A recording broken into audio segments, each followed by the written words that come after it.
Hi everybody.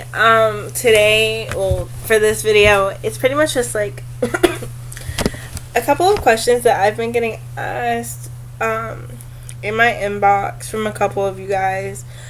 It really has to deal with how to take care of tattoos and piercings. As you know, some of my friends have a couple of piercings, and then I myself have a tattoo.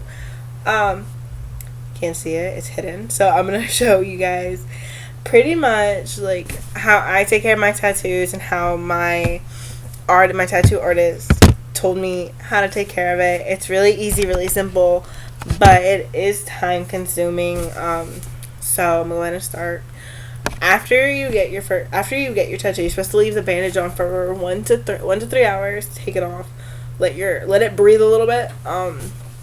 What I try to do is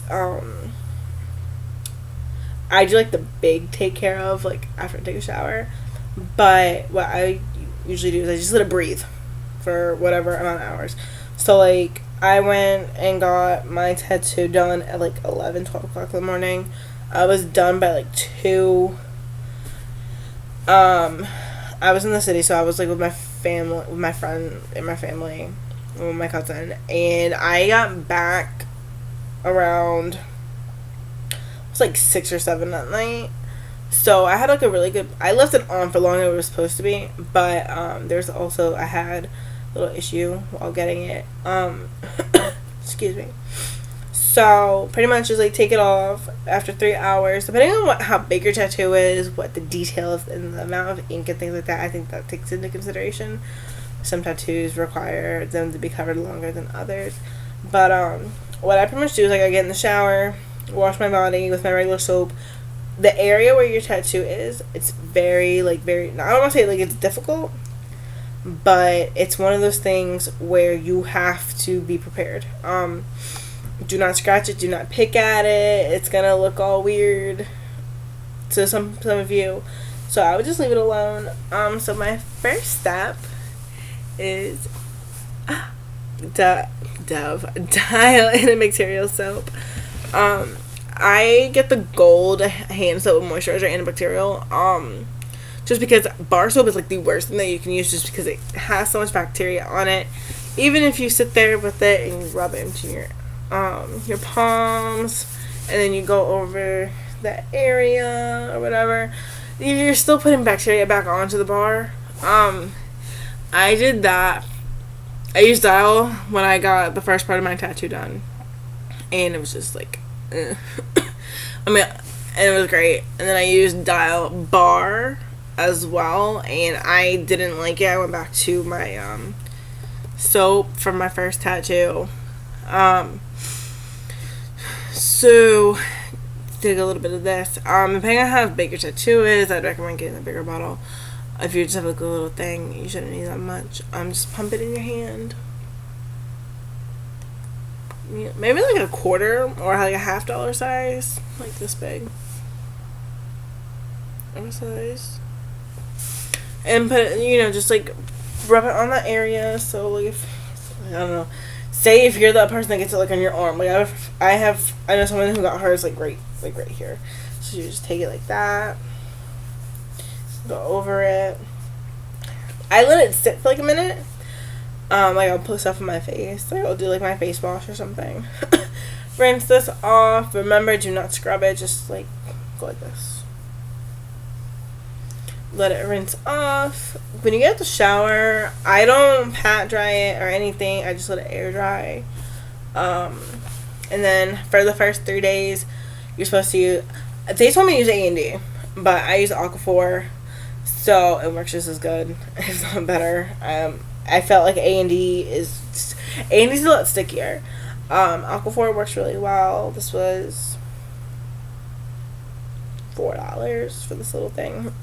Excuse me, but you really don't need it a lot. Depending on how big the tattoo is. And this is not because I have a tattoo right now, but because I just had it. Aquaphor is something that you want to keep on hand at all times. It's also good to have like after you get a tattoo to keep like it locked in, to make sure like you maintain maintenance on it, so you don't have to keep getting it redone. And then after 3 days of using that, oh, we're supposed to do that 1 to 3 times a day, depending on how big your tattoo is, what your base schedule is, and everything. So after about 3 days, moved to Lubriderm unscented daily moisturizer. This was, I think, $2.97 or $3.97 at Walmart. So again, because this spreads really quick, just use like a nice little dab, roll it up, rub it up on there. You're supposed to do this 1 to 3 times a day. I do it twice a day, and I have friends that like that have piercings, and they do only clean their piercings like twice a day, morning and night, just because the middle of the day you're at work or you're at school. It's just kind of hard, and you don't want to overkill the bacteria either, because sometimes you need like certain bacteria to function. That way it fights off infection. So that's really good to know. And I recommend using Aquaphor and Lubriderm even after your tattoo. Like if it's been like a year, it's just like, it really just helps prevent fading and things like that. That way you don't have to get touch-ups and everything, because I know like it's time consuming. Like you go in for a tattoo, you expect it to be like perfect, and like if you're like me, I go tanning, so my color, I have red on mine, faded a little bit, but I'm not too worried about it. It still looks really good. So these can all be bought at your local drugstore, even 7-Eleven probably, but the dial was like 98 cents or 88 cents at Walmart. So I highly recommend that if you have a tattoo or any piercings, to try that. If you have piercings, one thing, like I have a friend who has her belly button pierced, and what she recommended was take like the little I have them with me for some odd reason, the little Dixie cups are like this big. If you fill it up with like hot water, she used sea salt too, but when you're in the shower, use dial. And like if you want to make sure it's like extra clean, but make sure like you get everything, use dial and sea salt, because sea salt will dry it up and the dial will just remove the bacteria. So use the dial first. When she had hers done, what we would do is we would take the little Dixie cups and put like, I think we had like 4 of them. One of them had the dial soap with water. One of them was just water, and then we had 3. We had regular water, dial with water, and then sea salt with water.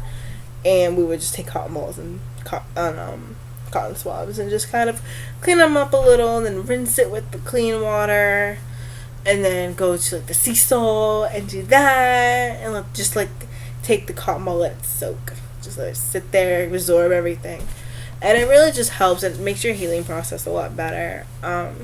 So if you're interested in learning more about tattoos and piercings, please let me know. I can always have my friends. My roommate has like 3 or 4 piercings. She has her belly button, she has her nose pierced, she has her tragus pierced, and she has something else. I think she used to have her tongue, or she used to have her eyebrow. I'm not so sure, but she would be the best bet. Like I trust her with my heart on things like this, just because she's done it so many times. And my other friend has like a multitude of piercings. We're not gonna go over there. She's not in here. So yeah. But if you're interested in learning more, please let me know. You guys can Facebook me, inbox me on here, tweet me, Instagram. I'm always on Instagram. So if you're interested for anything, please let me know. If you have any questions or comments or concerns, also let me know. Or if you want me to help you, I guess, figure out like a routine for your tattoos and piercings, let me know. Just because I've been down the road before, and I know this, listen to your piercer, listen to your piercer. Truth is, half the time when you call your piercer or your artist, they don't answer the phone, or they just tell you like what, because they sometimes think that like it's somebody like from another shop calling. It's just to people do it to get people in trouble with the health department, but it's just, I think it's stupid. So fortunately, the tattoo shop that we go to here, that I go with my roommate and everybody to, they're really, really sweet. They have their Facebook open forum on Facebook and everything. Like they're open till 1 o'clock in the morning. So if you run into that one, like if you're that one person that runs into the problem, like they're there. So if you have any questions, please let me know. If anything, I can always redirect it back to the shop and ask them. They would be more than willing to help, and more than willing, I think, to assist and make sure that everybody has healthy healing and has a great turnout. So hope everybody has a great night, and I will see you guys in my next video.